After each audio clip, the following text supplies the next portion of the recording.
কিছুদিন আগতে আমাৰ কাবাইট্ৰি অঞ্চলত মোৰ ঘৰৰ পৰা নিচেই কাষত কাবাইট্ৰি অঞ্চলত এইদৰেই মানুহ ৰাস্তাৰে খোজকাঢ়ি গৈ থকা অৱস্থাত এজনী মহিলাৰ মৃত্যু মুখত পৰিছিল, মৃত্যু হৈ গৈছিল।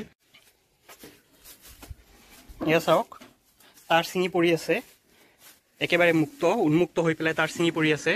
আৰু APDCLৰ মানুহৰ কোনো খবৰ নাই। ইয়াতে চাওক, মই আৰু আগবাঢ়ি গৈ আছো। অলপ আগতে এজন সৰু ল'ৰা, একেবাৰে সৰু ল'ৰা, 5-6 বছৰীয়া ল'ৰা এই ৰাস্তা দি গৈ আছিল আৰু অলপৰ কাৰণে তেওঁৰ মানে গাৰ ওপৰত নপৰিলে। এয়া চাওক, উন্মুক্তভাৱে আছে, একেবাৰে উন্মুক্তভাৱে আছে। APDCLৰ মানুহৰ কোনো কাণসাৰ নাই। এয়া চাব পাৰে, একেবাৰে মুক্ত হৈ আছে। মানুহ আহিলেই, ইয়াতে নজনাকৈ মানুহ আহিলে এই তাৰৰ লগত লাগি পেলাই মৰি যাব পাৰে, প্ৰাণ যাব পাৰে তাৎক্ষণিকভাৱে মানুহৰ। কিন্তু কোনো কাণসাৰ নাই APDCLৰ মানুহৰ। একেবাৰে দায়িত্বহীনভাৱে কাম চলাই গৈ আছে। আৰু লাইনৰ বিল, ইলেক্ট্ৰিচিটি বিলৰ কথা ক'লেতো ক'বই নালাগে, কিমান যে লাইনৰ বিল আহি আছে।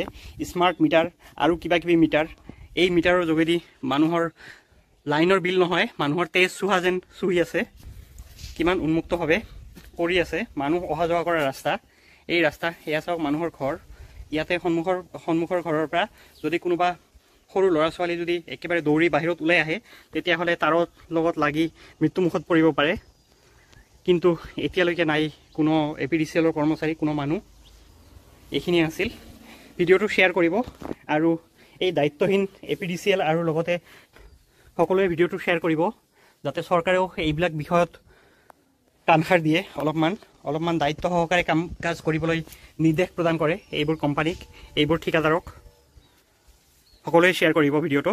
গতিকে এনেকুৱা যদি অৱস্থাত আমাৰ APDCLৰ মানুহবিলাকে যদি কাম কৰি থাকে, তেতিয়াহ'লে ইমান দায়িত্বহীনভাৱে যদি, কাণ্ডজ্ঞানহীনভাৱে যদি কাম কৰি থাকে, তেতিয়াহ'লে মানুহৰ কিমান মৃত্যুমুখত পৰিব পাৰে আপোনালোকে এবাৰ চিন্তা কৰি চাওক। গতিকে ভিডিঅ'টো যিমান পাৰে শ্বেয়াৰ কৰিব, আৰু যাতে এই ভিডিঅ'টোৰ পৰা মানুহেও সাৱধান হ'ব পাৰে আৰু APDCLৰ কৰ্মচাৰীসকলেও নাইবা ঠিকাদাৰৰ কৰ্মচাৰীসকলেও যেন নিজৰ দায়িত্ব সুচাৰুৰূপে পালন কৰে। ধন্যবাদ।